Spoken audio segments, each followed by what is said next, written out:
지난 시간에 이어서 그 두 번째 한번 충격을 보도록 하겠습니다. 두 번째 유형의 충격은 스pen딩 샥이라고 제가 타이틀을 만들었지만 우리가 전에 얘기했던 소비와 투자가 갑자기 변화하는 경우, 여기에서는 갑자기 감소하는 경우를 생각해 보겠습니다. 소비라든가 투자가 갑작스럽게 감소하는 충격이 발생하는 것을 우리가 뭐 스pen딩 샥이라고 부르기도 하고, 이걸 우리가 총수요 충격이라고 부르기도 했었습니다. 네거티브 에그리게이트 디맨드 샥이라고 불렀고요. 이렇게 부정적인 총수요 충격이 발생한다면 이건 IS 커브가 왼쪽으로 이동하겠죠.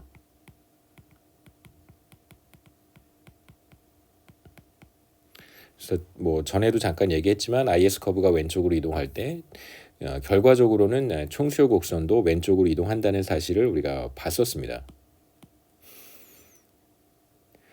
총수요 곡선은 이제 테일러 준칙과 IS 커브를 결합해서 만드는데, 총수요 충격이 발생해서 IS 커브가 왼쪽으로 이동한다면, 그렇다면 총수요 곡선도 왼쪽으로 이동하게 되죠. 부정적인 충격이 발생했을 때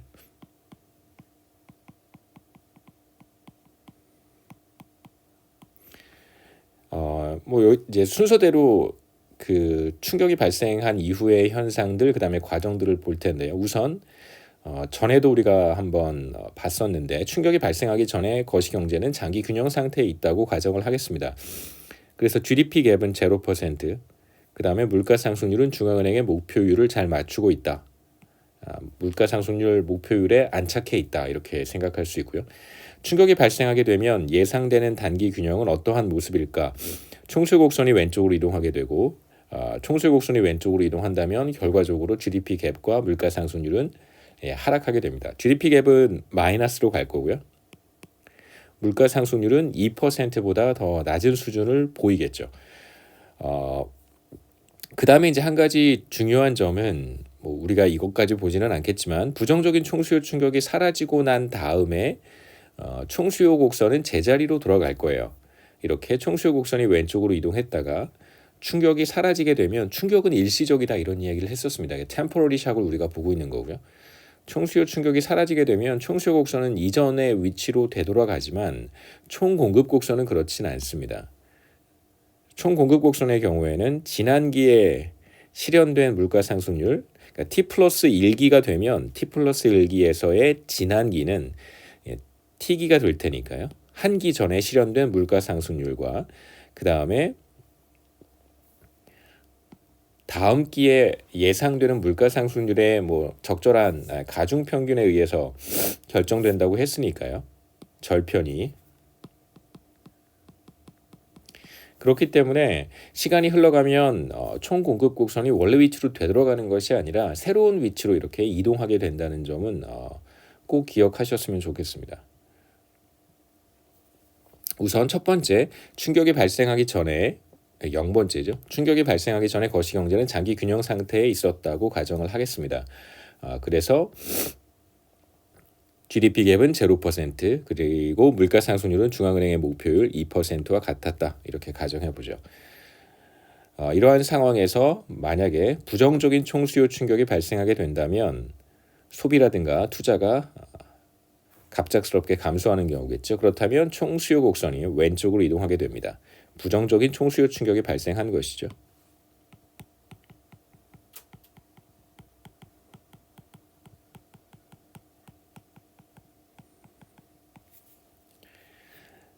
두 번째는 새로운 단기 균형을 찾는 것인데, 이동한 총수요 곡선과 총 공급 곡선이 만나는 점이 새로운 단기 균형이 될 거예요. 이렇게. 그 다음에 세 번째 단계에서는 새로운 단기 균형과 최초의 균형 사이에 어떠한 차이가 있는지, 그래서 비교해 보면 물가 상승률은 목표율 물가 상승률보다 더 낮은 수준을 보이게 될 거예요. 이렇게. 그래서 현재 물가 상승률은 뭐 예를 들면 한 1.5% 정도가 될 것이다. 여기가 한 1.5라고 보죠. 그리고 GDP 갭은 0%에서 마이너스 방향으로, 그래서 GDP 갭은 마이너스 0.5% 정도를 기록할 것이다. 이게 바로 결과적으로 나타나게 되는 충격 이후의 단기 균형이라고 할 수 있습니다. 그 다음에 이 단기 균형은 지금 충격 직후에 나타나는 단기 균형이고 한 기간 뭐 이제 우리는 한 기간씩 나눠서 보니까 만약에 다음 기가 되면 어떻게 될 것인가 이게 T기라고 한번 해보죠. T기의 균형이 여기였었는데 T 플러스 1기가 되면 어떻게 될까? T 플러스 1기는 또 다른 단기 균형이 나타나겠죠. 최초의 균형이 여기고요. T기의 단기 균형이 여기고 T 플러스 1기의 균형은 어떻게 될 것인가?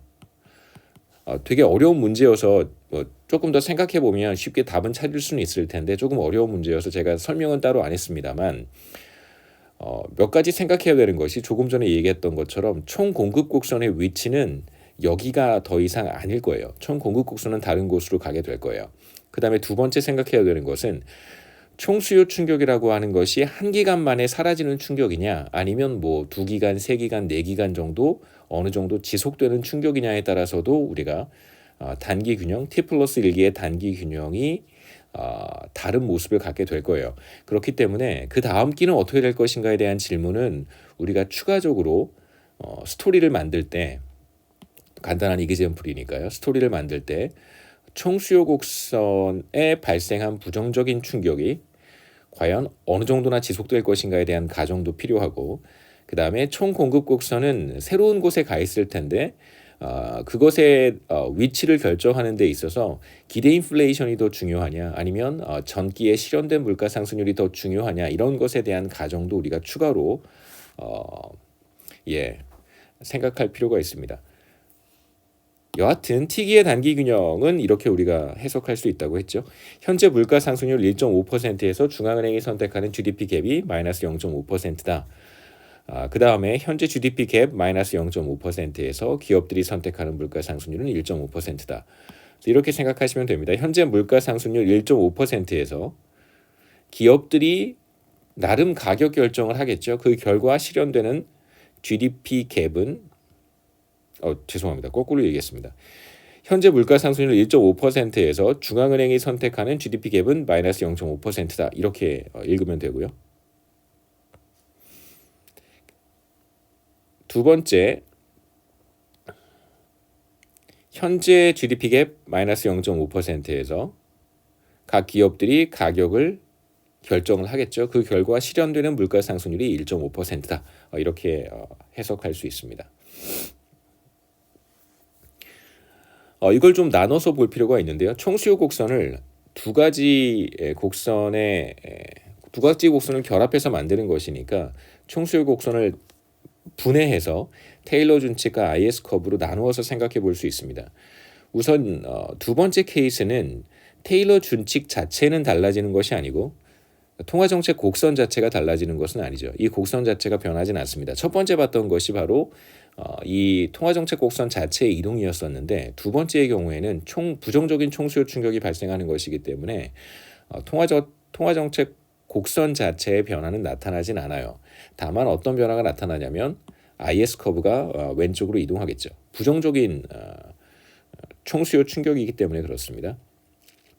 자, 처음부터 한번 생각해 보죠. 최초의 물가 상승률이 2%였습니다. 이 경우에 아무 일도 벌어지지 않았다면 부정적인 총수요 충격이 발생하지 않았다면 그렇다면 요점이 되겠죠. 사실상 중앙은행이 선택하는 GDP 갭은 0%가 됩니다. 왜냐하면 물가 상승률이 목표율에 안착했기 때문에 뭐 특별한 어떤 액션을 취할 필요가 없겠죠. 그렇기 때문에 GDP 갭은 0%가 돼요. 이러한 상황에서 부정적인 총수요 충격이 발생하게 되면 이제 중앙은행이 선택하게 되는 사실은 선택한다기보다는 의도치 않게 GDP 갭 마이너스 1%를 선택하게 되는 것이죠. 그러니까 현재 물가 상승률 수준에서 중앙은행이 계속해서 테일러 준칙을 사용하고 있다면 그러면 소비와 투자가 감소했기 때문에 경제 전체의 GDP 갭은 마이너스 1%가 된다는 것입니다. 이건 이제 소비와 혹은 투자의 감소 때문에 나타나는 현상이죠.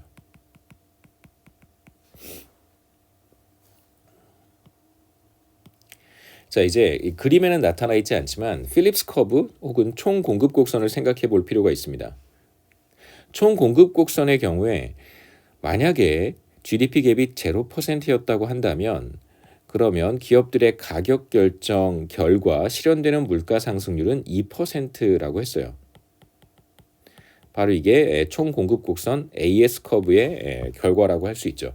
근데 지금 어떤 일이 벌어졌냐면 부정적인 총수요 충격으로 인해서 GDP 갭이 마이너스 1%가 될 것 같아요. 이건 마이너스 1%다라고 얘기할 수는 없습니다. 왜냐하면 최종적으로 단기 균형에서 GDP 갭이 마이너스 1%는 아니기 때문에 전반적인 뭐 어느 정도 그 심하지 않은 마일드한 리세션이 나타날 것 같아요. 그렇다면 기업들은 가격의 인상폭을 전보다는 줄이겠죠. 그래서 마이너스 1%의 경기 침체가 발생할 것 같으면 기업들의 가격 인상폭은 전보다 줄어들 것이기 때문에 물가 상승률이 2%까지 가지 않을 거예요. 한 여기 어디쯤 있겠죠. 그래서 실제로 실현될 가능성이 굉장히 높은 물가 상승률은 2%보다 낮은 수준이 될 거예요. 그렇다면 이제 중앙은행은 목표율 2%보다 낮은 물가 상승률이 실현될 테니까 어떤 액션을 취할까요? 물가 상승률이 중앙은행의 통화 정책의 경우에 테일러 준칙이라고 하는 것은 물가 상승률이 타겟 레이트로부터 벗어나게 되면 예를 들어서 위쪽으로 벗어나게 된다면 물가 상승률을 잡기 위해서 정책 금리를 인상할 것이고 결과적으로 실질 이자율이 R이라고 한번 해보죠. 실질 이자율이 상승할 거예요. 같은 방향으로 움직입니다. 반대로 물가 상승률이 목표율보다 낮아질 것이라고 예상이 된다면 그렇다면 실질 이자율을 떨어뜨리는 정책을 시행을 하겠죠. 정책 금리를 인하해서 지금 우리가 생각해야 되는 경우는 바로 이 두 번째 경우예요. 부정적인 총수요 충격으로 인해서 어느 정도 경기 침체가 발생할 것 같고 기업들은 그에 따라서 가격을 그렇게 많이 인상하진 않습니다. 그러면 실제로 나타날 가능성이 굉장히 높은 물가 상승률은 중앙은행의 목표율 2%보다는 낮은 수준이 되겠죠. 그렇다면 중앙은행은 이 테일러 준칙을 따라서 다시 말하면 여기에서요. 테일러 준칙 통화정책 곡선 상에서 더 낮은 이자율을 선택하게 됩니다. 그래서 여기에서는 제가 통화정책 곡선을 따라 오른쪽 방향으로 미끄러져 내려온다고 했는데요. 아래쪽으로 내려가니까 금리를 인하하는 것이죠. 정책 금리를 인하해서 실제로 실질 이자율을 떨어뜨리는 것입니다. 왜 그렇게 하는 걸까요? 이유는 간단하죠. 이렇게 해서 어느 정도 경기 침체를 좀 막겠다는 것입니다. 그러면 경기 침체가 한 1%, 마이너스 1%보다 조금 더 완화가 된다면 기업들은 전부 다 가격 인상을 더 할 테니까요. 요 점쯤 되겠죠. 이 정도의 경기 침체라고 한다면 기업들은 전보다는 마이너스 1%일 때보다는 가격을 조금 더 인상할 거예요. 그러면 결과적으로 요 점에 들어가겠죠. 그래서 사실상 단기 균형이 형성되는 것입니다. 여기가 뭐 1.5%라고 한번 해보죠. 그 다음에 여기가 마이너스 0.5%라고 해보겠습니다. 그래서 실제로 실현된 물가 상승률이 1.5%가 된다면 중앙은행은 뭐 어느 정도의 실질 이자율 1.5%를 선택했다고 해볼까요? 실질 이자율 1.5%를 선택할 것이고 그 결과 총수요 충격이 발생했다는 것을 감안하고 실제로 실현되는 GDP 갭은 마이너스 0.5%가 될 거예요. 그리고 실제로 GDP 갭이 마이너스 0.5%가 된다면 그렇다면 기업들은 그거에 맞춰서 가격 결정을 할 것이고 인상폭을 결정할 것이고 그 결과 실현되는 물가 상승률은 1.5%가 될 것입니다. 이렇게 해서 이해해 볼 수 있겠죠. 그러니까 사실상 그 총수요 충격이 제가 여기서 말씀드리고 싶은 것은 뭐냐면 총수요 충격이 발생했을 때 중앙은행은 정책 금리를 인하해서 실질 이자율을 떨어뜨린다는 것입니다. 안 그러면 왜 이러한 의사결정을 하느냐? 안 그러면 물가 상승률이 너무 많이 떨어지거든요. 경기 침체가 좀 심해져서 부정적인 총수요 충격이 발생하면 경기 침체가 심해지고 경기 침체가 심해지면 기업들은 가격 인상을 잘 안 하려고 할 거예요. 그러면 물가 상승률은 목표율 2%보다 훨씬 더 낮아질 거거든요.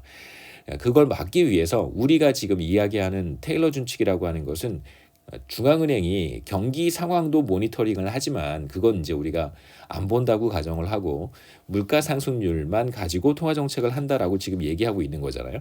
그렇기 때문에 지나치게 물가 상승률이 낮아지는 것을 막기 위해서 어느 정도 경기를 부양하는 것입니다. 그래야 기업들이 가격 인상 폭을 그렇게 많이 낮추지 않기 때문에 그런 것이죠.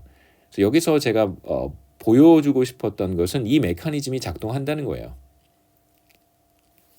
그래서 이건 뭐 우리가 지난 시간에 첫 번째 뭐 리스크 프리미엄이 갑작스럽게 상승한다든가 뭐 갑작스럽게 중앙은행이 금리를 인상한다든가 이러한 경우에도 나타났던 현상이기 때문에 기억하시면 좋을 것 같습니다. 세 번째 이제 봐야 될 충격은 총 공급 충격입니다. 총 공급 곡선을 이동시키는 충격이고요. 이 세 번째 충격은 비용 상승 충격을 보도록 하겠습니다. 파지티브 샥이에요. 다시 말하면 총 공급 곡선이 위쪽으로 이동하는 것이겠죠.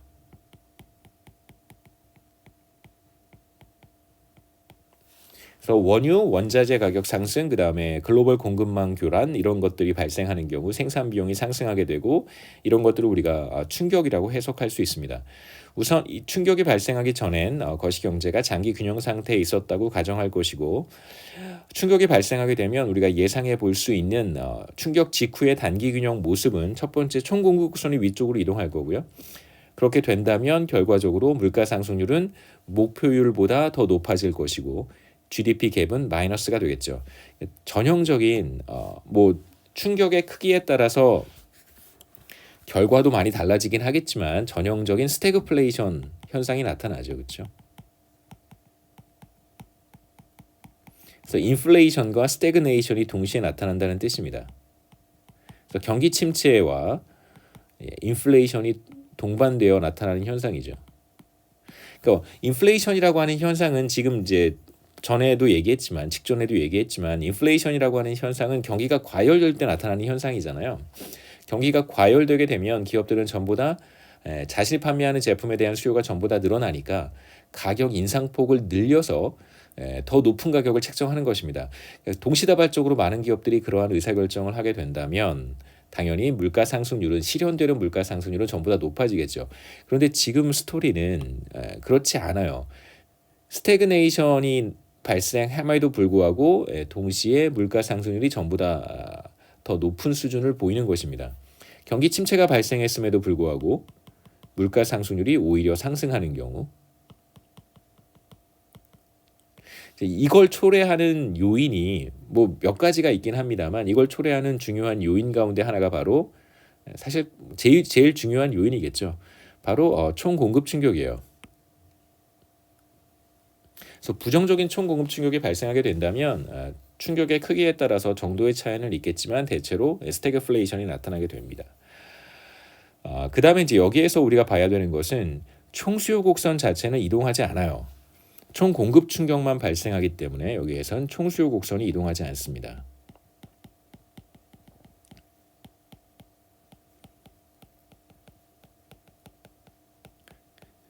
두 번째 생각해야 되는 것은 총 공급 충격이 사라진 다음에 총 공급 곡선이 이전 자리로 되돌아갈 것인가? 당연히 그렇지 않습니다.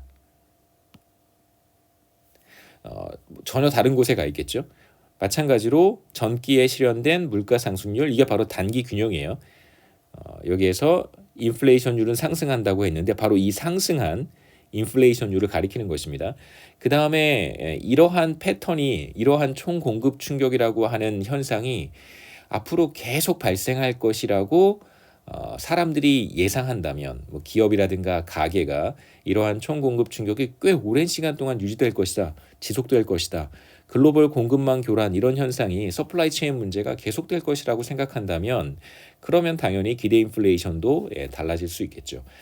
그래서 총공급 충격이 사라진 다음에 총공급 곡선이 제자리로 돌아가는 것이 아니라 이 두 가지 요인에 의해서 전혀 다른 곳에 가 있을 수 있습니다. 우선 충격이 발생하기 전에 거시경제는 장기 균형 상태에 있었다고 가정을 하고요.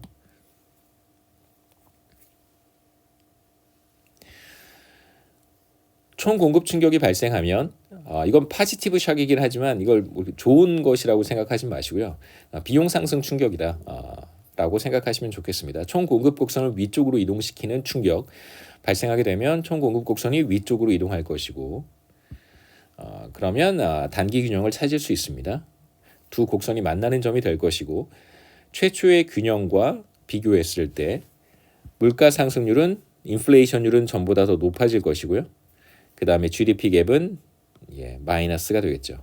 그래서 경기 침체와 물가 상승률이 전보다 높아지는 스태그플레이션 현상이 전형적인 스태그플레이션 현상이 나타날 수 있습니다. 마찬가지로 해석하는 방법은 현재 물가 상승률 수준에서 중앙은행이 선택하는 GDP 갭과 그 다음에 실현된 GDP 갭에서 기업들이 선택하는 물가 상승률은 같아진다 이렇게 생각할 수 있겠죠.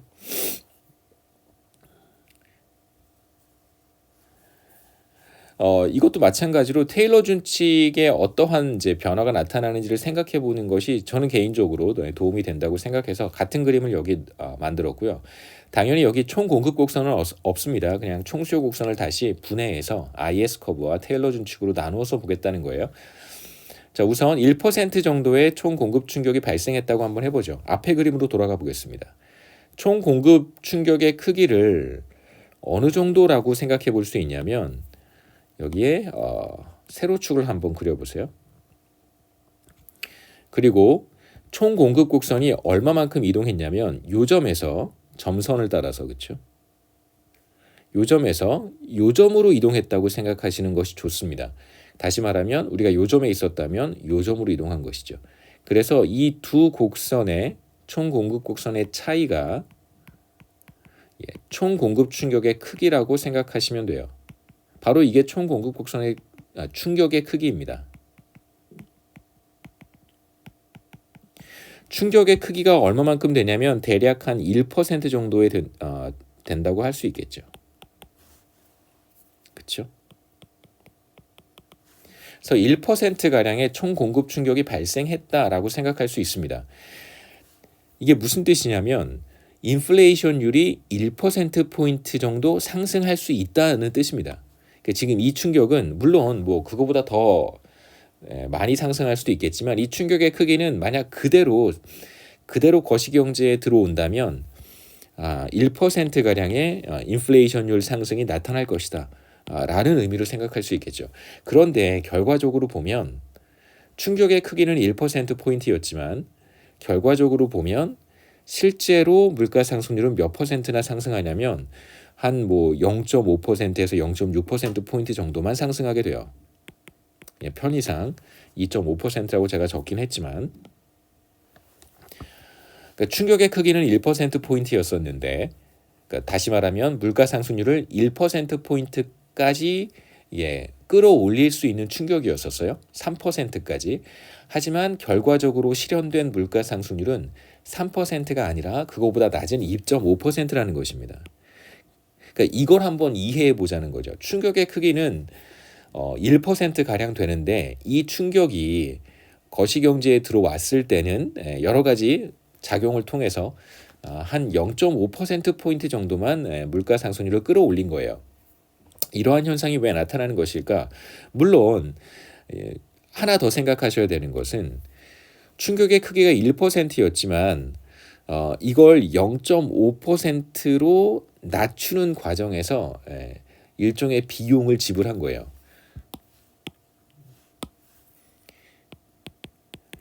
물가 상승률을 0.5%포인트 정도만 끌어올리면서 어느 정도의 비용을 지불했는데 바로 그 비용이 GDP 갭입니다. 경기 침체라고 하는 비용을 지불한 것이죠.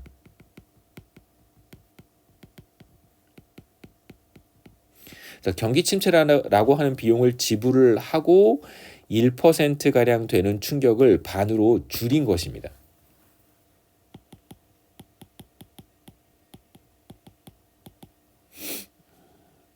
인플레이션의 크기를 줄인 거예요.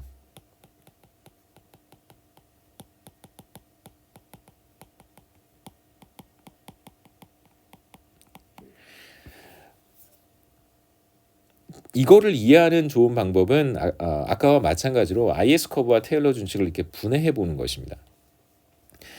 우선 1%가량의 총공급 충격으로 인해서 여기 이제 1%라고 써놓은 것이 바로 총공급 곡선이 몇 %포인트만큼 위쪽으로 이동했는가, 바로 1%포인트만큼 이동했다라고 가정하겠습니다.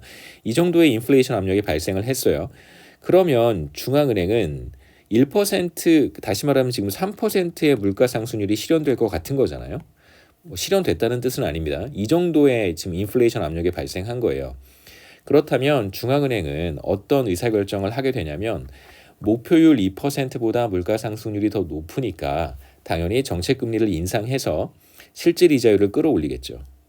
중앙은행의 선택은 실질 이자율을 끌어올리는 것입니다. 이게 어떻게 나타나냐면 바로 테일러 준칙 통화정책 곡선을 따라서 이쪽 방향에서 이쪽 방향으로 올라가는 것이죠. 그러니까 더 높은 물가 상승률이 지금 실현될 것 같은 이쪽이 하이 인플레이션이에요.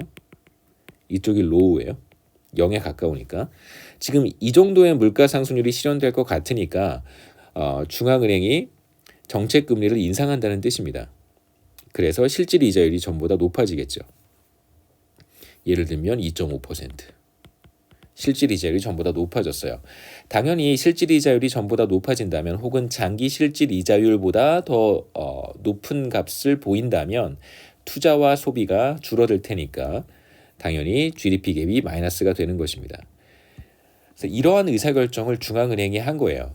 이제 다시 GDP 갭이 마이너스가 된다면 물론 지금 우리의 총 공급 곡선은 전부 다 높은 곳에 가 있긴 하지만 어느 정도 경기 침체가 발생했기 때문에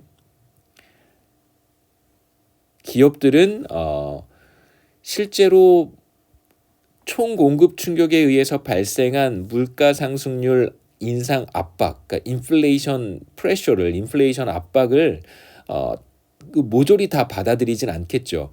경기 침체가 발생했으니까 어느 정도 그 충격을 그 총수요의 감소에 반영할 거예요. 무슨 말이냐면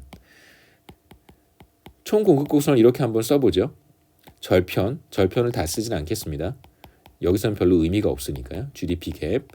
그 다음에 이게 바로 총 공급 충격이에요. 1%만큼의 총 공급 충격이 발생했어요. 그러면 다른 조건이 변하지 않는다면 인플레이션이 1%포인트 정도 상승하겠죠. 이게 바로 그 필립스 커브 또는 총 공급 곡선이 보여주는 관계잖아요. 근데 지금 어떤 액션을 중앙은행이 취했냐면 물가 상승률이 목표율보다 더 높아질 것 같으니까 금리를 인상해서 실질 이자율을 올렸어요. 그러면 IS 커브를 따라서 경기 침체가 발생하겠죠. 다시 말하면 얘가 마이너스 0.5% 정도가 된 거예요. 그러니까 이건 중앙은행의 선택의 결과입니다. 물가 상승률을 잡기 위해서 거시경제를 리세션으로 이제 집어넣는 것이죠. 그래야 물가 상승률을 어느 정도 테이밍할 수 있을 테니까. 그러면 기업들은 이제 어떻게 의사결정을 하냐면 이걸 다 가격에 반영하지 않고요. 부정적인 충격, 다시 말하면 총수요가 이 정도 감소했기 때문에 1%의 물가 상승률을 다 반영하지 못합니다. 그러니까 이거는 물가 상승률을 끌어올리는 요인이긴 하지만 총수요가 마이너스 0.5% 정도가 됐기 때문에 이걸 동시에 반영하면 물가 상승률은 당연히 1%보다 더 작아지겠죠. 낮은 물가 상승률.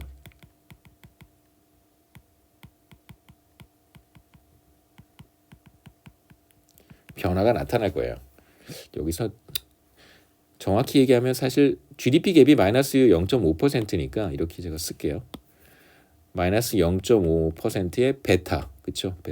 베타만큼 이마만큼을 그러니까 이 정도 부정적인 총수요 충격이라고 생각할 필요는 물론 없지만 지금 우리가 그걸 보고 있는 것은 아니니까 GDP 갭이 마이너스가 된다면 기업들은 당연히 가격 인상폭을 전과 같이 유지하진 않겠죠. 조금 낮출 거예요.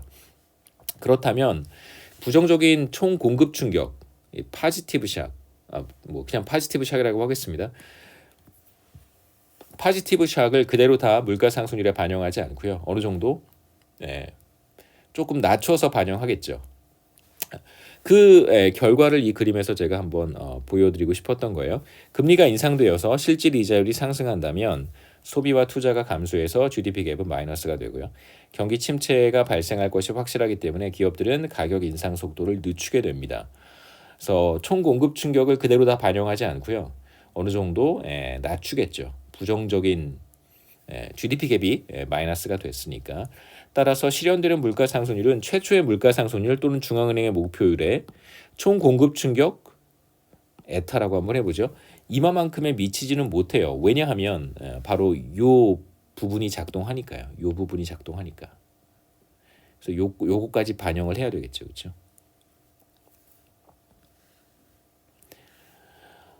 영상을 잠깐 끊어서 마지막 마지막 이야기. 만약에 중앙은행의 통화 정책이 물가 상승률에 반응하지 않는다면 어떻게 될 것인가 이야기를 마저 하도록 하겠습니다.